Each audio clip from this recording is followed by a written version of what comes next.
Welcome to today's interview. I brought on Rob Actis. Rob, welcome. Glad to have you. Glad to have you. Glad to have me. It's just like, I'm so excited to be here. I'm glad to be here. Thanks a lot, Yes. Heather. Well, I was previously on Rob's podcast, so I think he's used to being in the driver's seat. Rob, go ahead. I am. I was thinking about that. I was like, I don't get to be a guest on many shows. And so I was like, yeah, just sit back, relax, and enjoy the ride. So yes, yeah, it's fun being on the flip. Give listeners a little background. Where do you live and what do you do?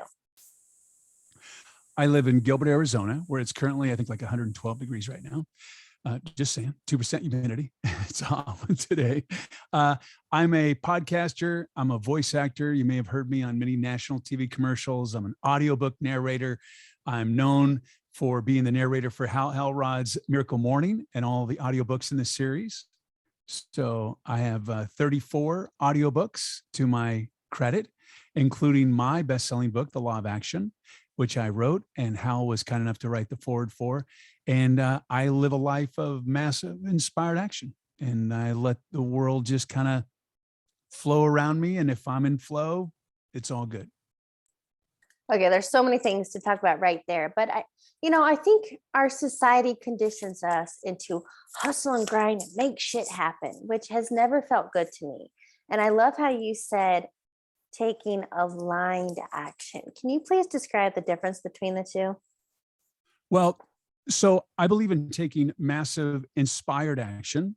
You heard aligned, but I think that's really important. So the nice thing about taking action is that it's okay for it not to be perfect. Imperfect action is perfectly acceptable. Yeah. It's always acceptable because you don't learn from perfection, you learn from mistakes. So if I make a mistake, oftentimes the result is far better than what it would have been if it would have been perfect. And I just trust in the universe. And it's so beautiful how it all works out. Sometimes things don't work out and you learn so much, whether it's I have to reframe and retool, or you learn about yourself. And that's one of the things that I love about life is that I learn a lot about myself when things don't go as I want them, when I'm taking massive inspired or aligned action.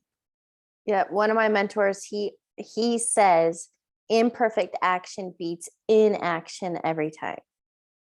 Absolutely. And the thing about inaction is that there's a consequence. Most people think that the world stops when you don't take action. Well, there's a consequence. So if you don't apply for the job because you're like, I'm not going to get it, that's inaction.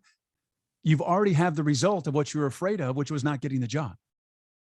And people don't stop to think about those moments that inaction is a consequence.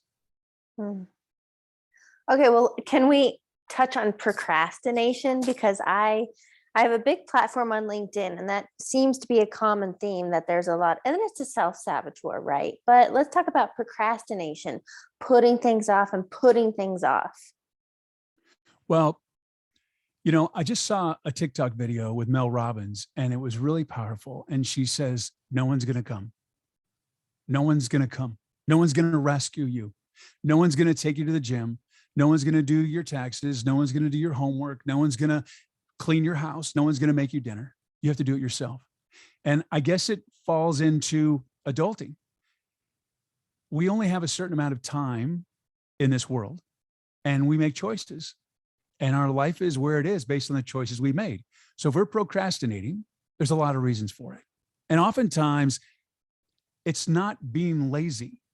It's a fear of what's going to happen if I do it, and a fear of what's going to happen if I don't do it. And the fear is so strong in people that they freeze. And, the law of action is decide, plan, and act. So they decide, and then they plan, and then plan some more, and they plan some more, and they don't act.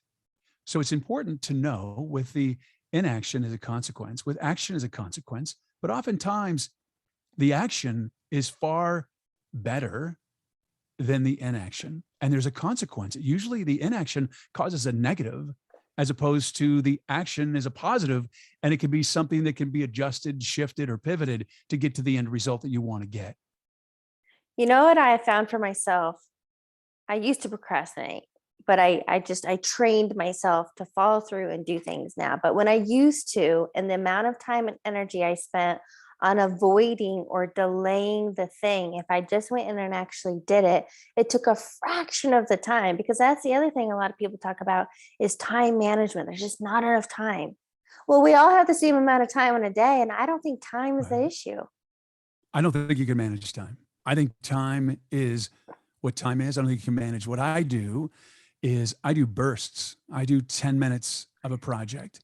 You know, I work out of my house, and I have to do the laundry, and I have to take care of the house, and I have to do different things around the house. And so I'll do a burst of 10 minutes. I don't like cleaning. I don't like doing laundry, but I'll do bursts. And I've found that that works really well for me. And especially if I'm going to do something that I just don't want to do, which is like open mail or paperwork that I have to take care of, I do those in bursts.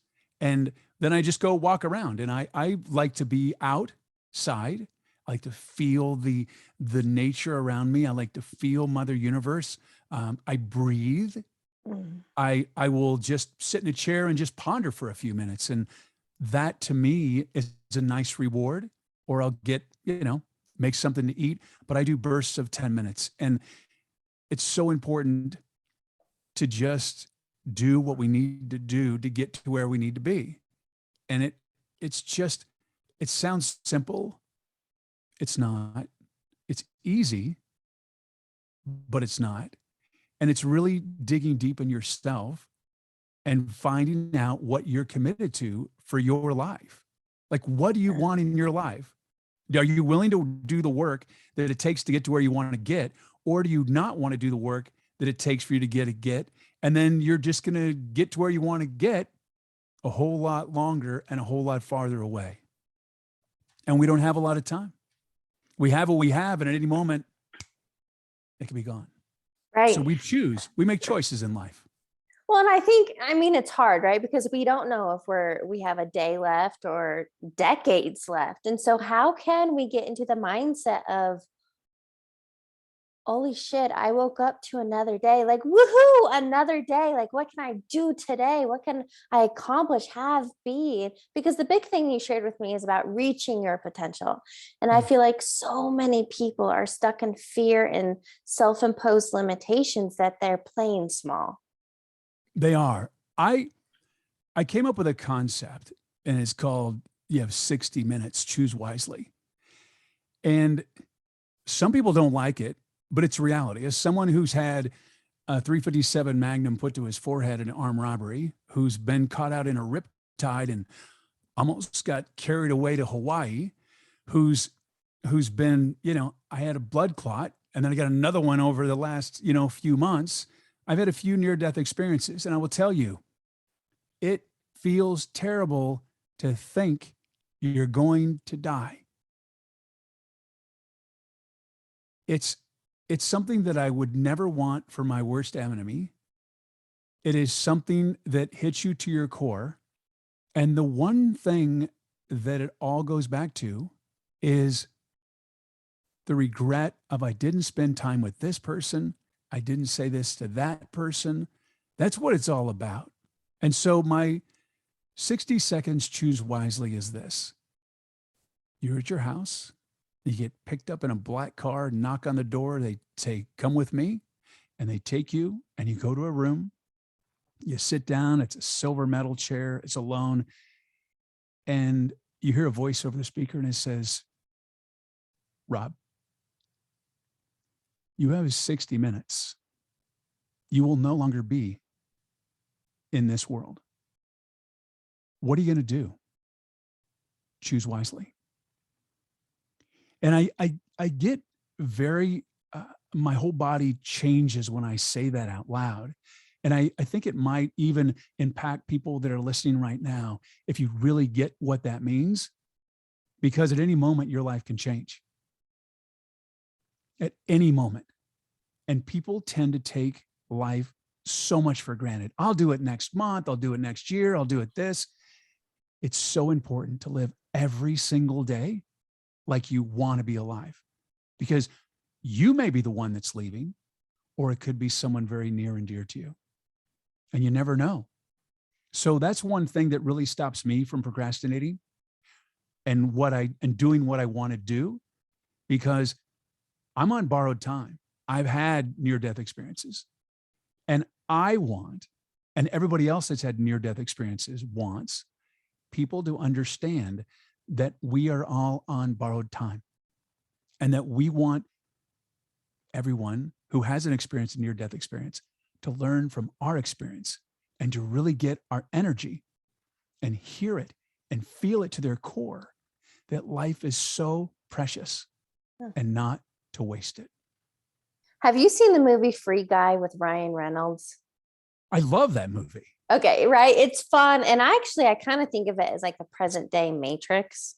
It is. And we can go a whole nother, yeah, exactly. Exactly. And it is. It's very true to today. But what I like about him is, even though in the very beginning of the movie, very mundane, very monotonous, he woke up every day like, I woke up today, and in cheery and a great attitude, even though he picked the same shirt and ate the same thing and got. And so my whole thing is, life does not have to be monotony. Life does not have to be wake up, work till you retire, and then you die. No, it doesn't. It doesn't. It's so important. You and I both know people that are 7 and 8 figure income earners. And I will tell you that many of them have sold their soul to fill their bank account. Yeah. And they're very lonely. Yeah. And what you see on social media is not reality. Yeah. And money doesn't buy happiness. Money can make things a little bit easier, but it doesn't buy happiness. It doesn't even buy friends. And everybody's always chasing that almighty money. I will tell you, if you're facing death, you don't really care how much money you have. What you care about is how you lived your life, and when you get to see the people that you want to see, to share your last breath with them. That's what you want. So, timely thing you just brought up. I'm doing a large training tomorrow, just a free training on overcoming some mental barriers. And a survey that I asked people to take to come to this training, I want their wants. And the top one, hands down, was financial security. I know they don't want money. They want what they believe money gives them, which I believe is freedom. Yes, experiences and objects, but money is freedom. So we're all honestly just chasing freedom. Right. And people think money gives you that. And it doesn't. It's interesting. In the US, I used to have a girlfriend, and she was from Australia, and Australians are very different than people in the United States. They don't really, if you were to go to Australia and you're going to say, hey, I have a business plan, we're going to open up a storage facility, it wouldn't really work. They don't have a lot of stuff. And she was overwhelmed when she came here and saw people with garages and more garages and more garages and houses full of stuff. I'm always trying to purge and get rid of all of my stuff, because I'm like, I was really sick a few months ago, and I had my blood clot, and I was down, and I was like, I thought I was going to die. I really thought I was going to die. And it was close, but I didn't. And I was laying in bed going, holy crap. If I die, my family has to come, my wife and my kid have to come and get rid of all this crap that I've had that's sentimental value from whatever. And it's just like, it just doesn't mean anything. So I've been just purging. It's been very, just feels so great. I mean, and the stuff that I'm getting rid of has value. I don't want to sell it. I just want it gone. I just don't want it. I've given a lot of my friends, I'm like, here's this train set that I had. It's from when I was a little kid, and it's in perfect condition. It's in the box. And I was, and he's like, oh my God, that's worth like a lot of money. I go, it's yours. I don't need it. Yeah. I'm not 5 or 6 years old anymore. Yeah. I know you like trains. I don't need that. I'd rather free up my space and free up any clutter that I have, because that takes energy from me. I want to just lean, mean, living machine. That's what I want to be. I love that. And I've been on this total purge mode, I think for probably nearly 2 years. And for me, it feels liberating. And I remember Oh back when yeah. I did the Marie Kondo tidying up, I mean, it was a daunting Oh yeah. experience, but I just love letting go. And even driving in my garage, you're right. They become storage houses. And I don't like feeling claustrophobic and closed in. So I'm in the same space of I would much rather have a smaller home and experience and travel the world Yeah. than a freaking mansion that I've got to one clean, but two furnish and all that other shit. I don't want it. It's amazing. I tell you, I'm working with this spiritual advisor, and she's helping me unplug from the matrix and get from 3D to 5D and Yeah. live in love Oh, and light. It's so beautiful. And the one thing that I told her, I said, so what's the deal here? Why, when I go to Costco, am I not buying anything? And before I started seeing you, every weekend we were at Costco and we filled up our carts with stuff, like amazing stuff. I don't buy anything anymore. And it's weird. I'm like, something's wrong with me. I go in there.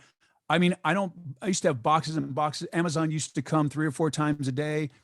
I don't buy anything. So if you want financial security, yeah. if you can get to the point where people in your life and experiences in your life are what you need, and you don't need all this stuff, you would be amazed at how much money you have in your bank account.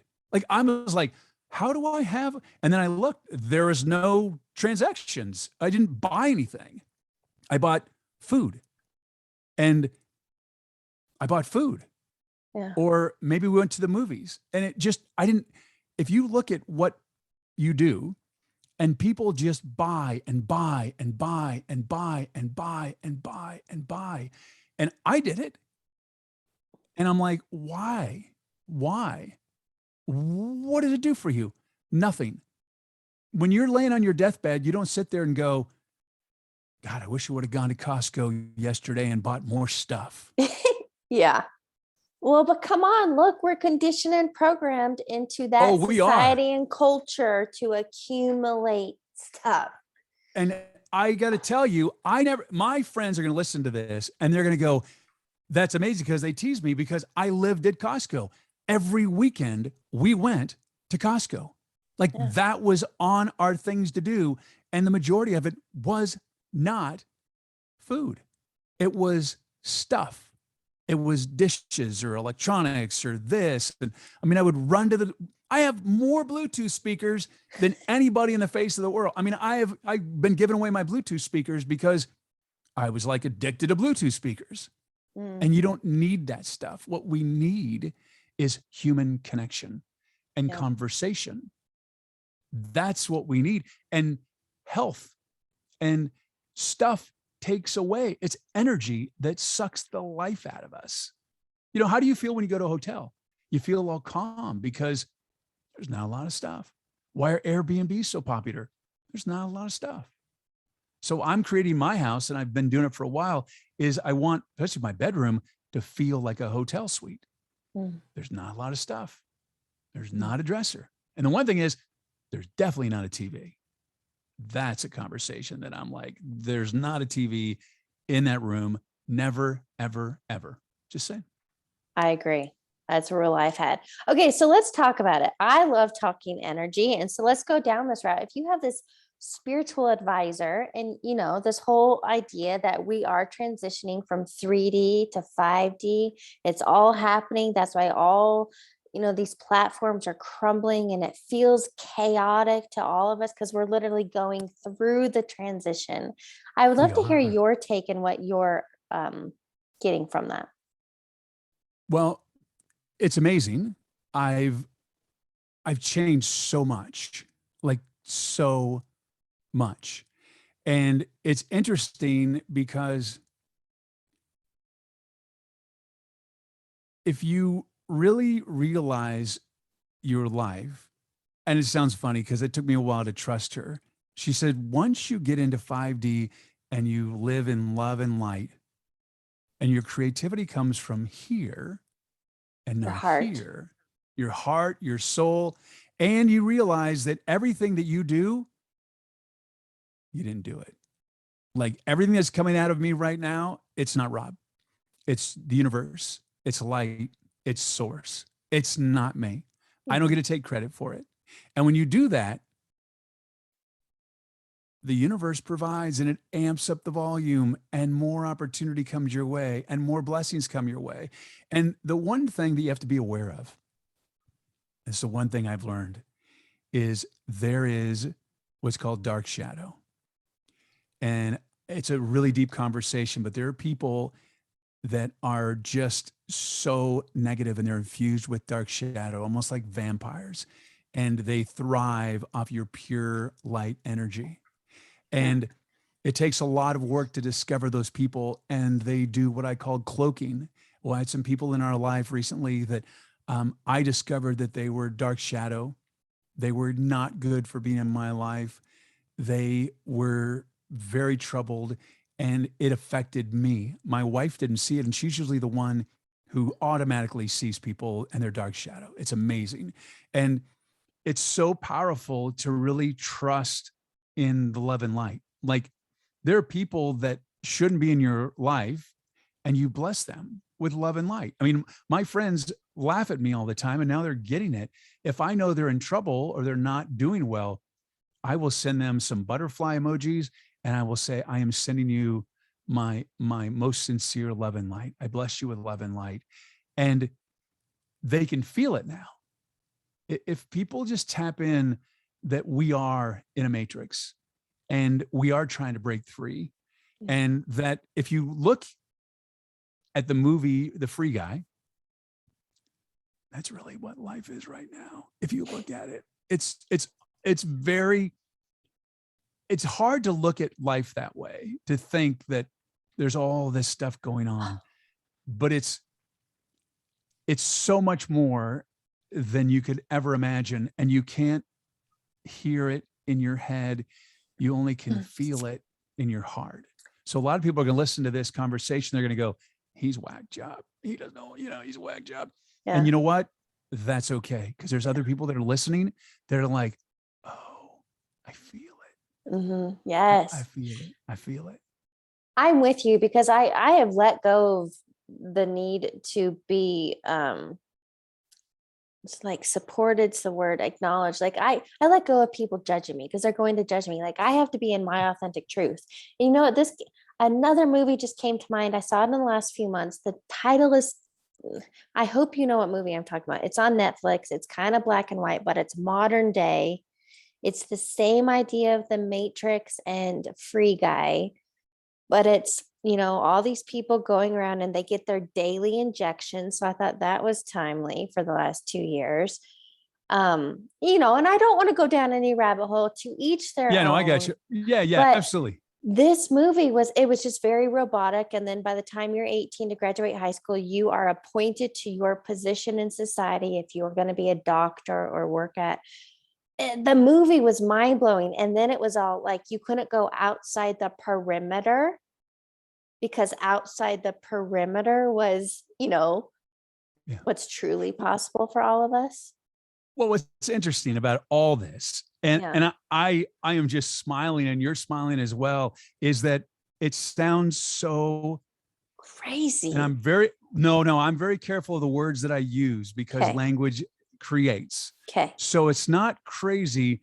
It's very radical and interesting conversation to have. However, when I saw the movie The Hunger Games, and this was way before COVID ever hit, the Matrix is kind of like a tip. Hollywood, if you go back and see certain movies in Hollywood, we're kind of in a parallel universe here.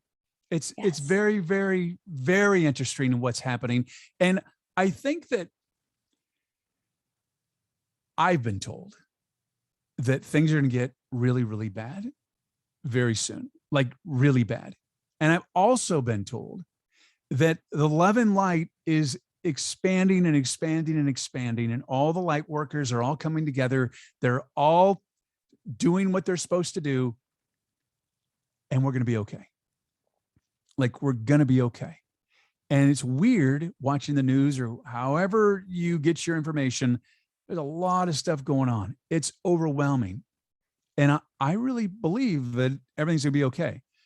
We may, my mom always told me, when you're going through hell, keep going. And we may be going through hell really, really soon, but you got to keep going. But from all intents and purposes, and what I feel in my gut, I think you feel the same. We're going to be okay. We're going to be okay, because we talked about purging earlier, and this is a purge. 100%. This is a purge. Well, and I couldn't agree more with you, Rob. And it is kind of like, I love the metaphor of a butterfly, right? We're all of a sudden in this really dark space, in this cocoon. We feel trapped, isolated, suffocated. These are things I have been feeling. But right, and I just got chills. We have to go through that dark stage. And of course we're going to be okay. But I trust and have faith in a power much more in tune than I am, and that I am being guided by universe, source, God, energy, whatever you want to call it. So we can only see from this very limited 3D view. And although it feels scary and dark and all that, we are going to evolve and come out of that period. This world's got to become a better place, right? Otherwise, it will. Yeah. Well, I love this. I don't know where I came up with it, but it really makes for a simple life, in that we all need to clean up our own shit. Like, it's our job to take care of ourselves and clean up our own shit. And I've discovered that I've always wanted to help people clean up their shit. And now I'm like, not my circus, not my monkeys. Yep. And it has freed me. And really, she tells me that I'm becoming more and more that butterfly, that I've really been in the cocoon, and I've been through hell and back. When I get really, really sick, she said, you had a spiritual death. It killed me. And I stopped everything from podcasting to everything that I was doing. My social media continued because I have a team that just kept doing social media. People they didn't even know that I was gone, which was kind of amazing. But I was gone for 3 months. Like, I was not here. Yeah. And it was no motivation, no drive, no ambition, which is really odd for me, and no desire to do anything. Like, I would sit in my office, and I have an employee, and my personal assistant. She says, what do you want me to do? I go, I don't care. I don't know. Here's your check. I don't know. And it was just amazing. So I went through that, but now I am becoming that butterfly. And now I am being true to myself and who I am. I'm setting boundaries, in that not my circus, not my monkeys. And when you can get to that point of not rescuing everybody, we have enough to do on our own journey that we have to rescue other people, because we're not doing them a service by rescuing them. We're doing them a disservice. They need to get through their own crap. I really don't have a religious background, but something that has popped up for me a few times lately is, like, if I won $1 million, I could give money away to help others, but I would much rather teach people how to line up with and get their own $1 million. So, it's that whole metaphor, and to teach, how's it go? To teach you how to fish versus. Yeah, I could give you a fish, or I could teach you how to fish. And yes. You Okay. You could fit, if I give you a fish, you eat for today. If I teach you to fish, you eat for a lifetime. Thank you, and that's Rob. really important. You're welcome. I was an altar boy, so I think I heard that somewhere in catechism or CCD or some religious class, whatever. That's that's my whole thing. I am not, and I love coaching. Because I've been coached, right? I don't know my blind spots and a new perspective and thinking bigger, and right, what we're talking about, to reach your potential. But I don't want to ever somebody to feel like they have to rely on me, or I am their crutch. I'm here to teach you the tools, and you got to go and do it. Right. You have to. And that's the one thing. And you're the same way, is I leave everything on the field. Like, when I was on a podcast recently, and the woman was like, you could charge for what you just said. And I said, okay. And there's more. And I'm not going to limit what I say, because the odds of people taking action if you've lived in this world a little bit, you know that very few people do. There are people that I know that have given step by step by step by step ways to make $1 million. I mean, it's laid out every single solitary thing you have to do. The difference is the people that are doing it are the ones that are succeeding. People that are going, it doesn't work, they've never started it. And that's just the human condition, which is amazing. And the information's out there. It's just whether you take action and create that momentum in your life to make things happen. Okay, let's talk about that, because we're in the age of information. And I remember my period in which I was a self-help junkie. I was constantly consuming, reading books, courses, attending seminars, but I wasn't applying. And then I figured out, oh, if I just apply what I learn and I take action, I implement, I create a morning routine, I become mindful and intentional, everything changes. So I would love for you to share kind of your perspective or what you want to teach somebody on, even from today's podcast. Don't just passively listen to this. No, you're like, I said, every day is precious. You've taken time out of your life to listen to this. Yeah. I'm committed, as I know you are, to give you everything we possibly can. I want to add value to your life. I'm humbled that you're taking time out of your day with everything that's going on around you to listen to this. So I want to do what I can to add tremendous value while you listen to this conversation. Yeah. Okay, so now we're talking about taking action. What do you think, what do you want someone, as like a key takeaway from today, from our conversation? What is the next logical step for them to do? The first thing to do is to breathe. Like, that's the most important thing, is breathe and get in the present moment. If you're depressed, you're living in the past. If you have anxiety, you're living in the future. So first of all, get in the very present moment. It's not easy. It's simple. Get in the present moment and breathe. And really think, is what I'm doing in flow with my life?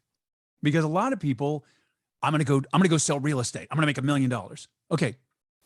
That's not your forte. You don't like people. That's not what you want to do. And it's different. I had 2 businesses fail, and I look back on that and I think to myself, you know what? That was not my wheelhouse. My wheelhouse is talking. My wheelhouse is communicating information. My wheelhouse is being creative. And now that I'm doing all those things, it's amazing how action is quite effortless because I'm in my flow. And the universe rewards you when you're in your flow and you're in momentum. So you decide to do something, you plan to do it, you take action. If it doesn't work perfectly, all you do is you shift and you pivot, you learn from it and move forward. Take those baby steps. Once you've taken those baby steps, and then it's just like riding a bike, just like slowly moving that pedal, little faster, little faster. When you create momentum in your life of decide, plan, act, you're taking massive inspired action. The universe says, hey, Heather, you've been playing here. Now you're playing here. And opportunity will just find you. It is amazing what will happen. You become a magnet and attract what you're putting out. Your vibration raises. You have that momentum. People that are high performers tend to hang around people that are high performers. So you decide, you plan, you act, you create momentum, you become a high performer, and you'll be amazed and really humbled at the opportunities that flow right into your life very effortlessly. This makes me think, and for some reason I'm going towards athletes because I think it's the easiest thing we can all wrap our heads around. So look at some of the GOATs: Michael Jordan, Tom Brady. Is it Steph Curry? Yeah. Okay. Steph Curry. Okay. I'm not a big sports guy, but I know him. I think he's an incredible athlete. So I just know him that way. Basketball. Anyway, so all these guys, what you were talking about is kind of like what your example in those businesses, your zone of genius, what you're naturally good at. Yes, these guys have skills and talents, but they showed up every day to strengthen them. Can you imagine if Tom Brady was like, man, this is too easy. It should be hard. So I'm going to throw in the towel and I'm going to go try soccer or, some other sport just because he's like, oh, this is too easy. I'm supposed to be struggling and efforting. Right. And so what you're saying is, yes, it takes action, it takes skill and showing up and repetition. But there's a difference in that. I hear you saying like that flow and that ease, what you call inspired action versus that trying to make something happen. Yeah. When you're in flow, you're happy. And I think what's with our human condition, people don't realize that they deserve to be happy. They feel that they don't deserve that happily ever after. They get that.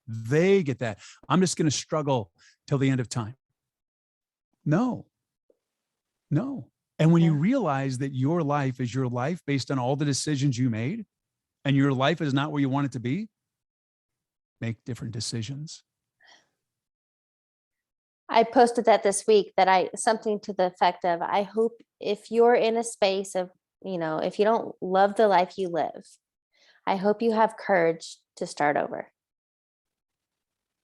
And you can start, any time. That's beautiful. You really can. You really can. Yeah. I think the biggest thing, and you said it earlier, is that we all have 24 hours in a day. And you need to understand that there is dark shadow that is doing everything it can to take you away from doing what you want to do. There's evil forces in this world. One of the things, there's a lot of distraction. It's very interesting, the hours and hours and hours people spend watching television or social media, and it doesn't make your life better. Mm-hmm. Take time out for you and make your life better. And then it is a butterfly effect. The more you put into you and the happier you become, the happier other people become. Yeah. It's interesting. I did a photo shoot earlier this morning. I was at a coffee shop, and this woman, she's like, why are you so happy? I said, do you want the real reason why I'm so happy? She goes, yes, I'm alive. And it just threw her off. She probably thought I, won the lotto or whatever it was. But she's like, wow, you are so happy. There were people in line and they were all grumpy, and it was a coffee place. And so they were grumpy and not getting what they wanted. And it was busy and people were in a hurry. And I'm just smiling. I'm just standing there and just watching all of this unfold, and just like, not my circus, not my monkeys. I don't have to deal with this stuff. This is my entertainment for right now. I'm supposed to be right here. And she's like, how are you? She cut in front of you. And why are you so happy? And I said, I'm alive. Yeah. It's really that simple. And you're leading by example. So that's amazing. I have a question for you, especially how you said that. Like, you are choosing to be happy. That woman is choosing to find things to get upset about. So I'm curious, do you have a morning ritual or daily routines that you do to stay mindful and intentional? I do the Miracle Morning. I've been doing it for many, many years, and it has transformed my life. If you're not familiar with the Miracle Morning, I highly recommend you check it out. I'm the narrator for that. You can hear me for many hours. You can read the book, whatever, but it's definitely important to have a morning ritual. The one thing that I attribute much of my success to is gratitude. Before I go to bed at night, I lay in bed and I'm so grateful. And the first thing that I say every single time, I'm so grateful for another day. I'm so grateful for that. And then when I wake up in the morning, the first thing I say before I even open my eyes, you wake up and your eyes are closed. I'm so grateful to be alive. Like, I'm always surprised every day that I wake up, because there have been times in my life when I didn't think I would have it tomorrow. And I'm so thrilled to wake up and go, I'm alive. Like, I'm alive. That's like so cool. And I think that some people tend to really take that for granted. Oh, tomorrow I'll go to sleep, and tomorrow, da-da-da-da. Yeah. just try a week of gratitude and watch how fast your life changes. Yep. I'm grateful. I'm grateful for the people in my life. I'm grateful for the health that I have. I mean, it'll be perfect, but I'm grateful for that. And it's interesting when you start really being grateful, the one thing you're not really grateful for is monetary stuff. It's usually way far down the line. What you're grateful for is the experiences of life and the people and to be alive. Yeah. I call that having an attitude of gratitude. Absolutely. I think gratitude is one of the most underused daily rituals that makes such a significant impact in the world. Yeah. Like I believe, and I've heard this, I don't know where I heard this, but it actually changes your DNA. It actually changes something about you, chemicals in your brain or what have you. It expands your brain. I don't know what it does, but it makes a difference. If that's one thing that I can offer people as value is my enthusiasm to be grateful.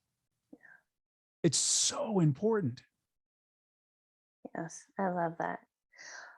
I'd love to wrap up the interview. So I kind of already hinted on this, but maybe you have something else. What is one key takeaway you want to get from our conversation?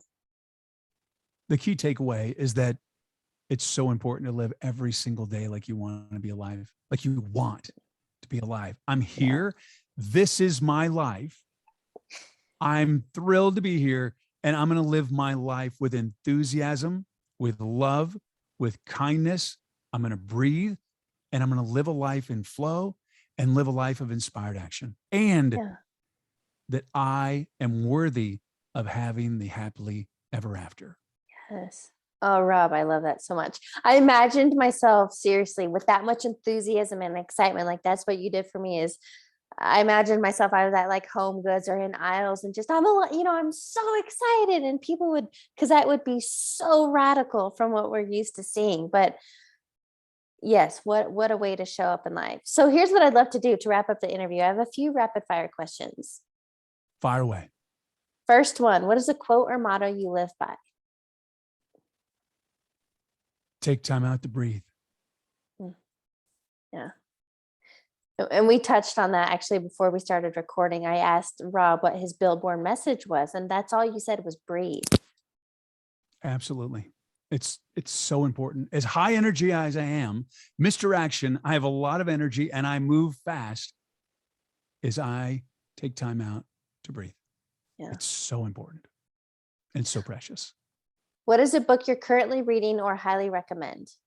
The one that I just was about to order is the book from Chris Voss. I don't know what it's called. He's the FBI negotiator. I'm going to see if it's on Audible because I love audiobooks, but that's the one. It's about negotiation. And I'm really excited. I've heard from all of the people around me, they're like, oh my God, this is the greatest book in the world. So I'm excited. I just saw him, a video on the internet, and I saw him talking, and I think negotiation is so fun, and he's considered one of the best, if not the best. And so that's the book that I'm excited to read or listen to shortly. All right. Final question. What advice would you give your younger self? Breathe. My grandma used to tell me to breathe because I was, she called me Mr. Action when I was 5 years old. 4 or 5 years old. You're Mr. Action. Like I was called Mr. Action because I was so energetic. She's like, you're always running. You have to stop. You have to take time out. Breathe, Robert, breathe. Yeah. And that's what I got from my grandma. And it's that's the one thing that I would say is pay attention to what my grandma told me, because I didn't, and I missed a lot. Life passes by so fast, and we don't stop, and we don't look, and don't experience the moments. The one thing I will say is that, and I love doing this, is my most favorite part. So I'm a wedding officiant, and I marry people. And the one thing that I always do, and it throws them off, is I tell them, I say, bride, groom, this is your moment. It's going to go by so fast. It's been a whirlwind. I want you to stop for a moment and plant your feet in the ground. Look at your future spouse and just breathe and live in this moment and cherish this moment. And this way it will embed in your heart and your soul, and you won't forget it, because this moment right now is the moment that will never be repeated because of the words I'm going to say right now. And then they sit there and they do that. And I say, I now pronounce you husband and wife, or husband and husband, or wife and wife, whatever the denomination or whatever I'm doing for the wedding. But that's the one thing. And that's the biggest feedback I get from everybody in the family and friends are like, oh my God, that moment. And I stop for a moment. And even the bride and groom or the spouses, they've always said that's their most precious moment because they've been moving so fast. And they actually took time out and breathe and cherish that moment and be in that moment and enjoy that moment, because it moves fast and we tend to not be in the present moment and experience all the joys that this world has to offer. 100%. It's such a great note to end on. Rob, thank you so much for joining me. Thank you for having me. It's been a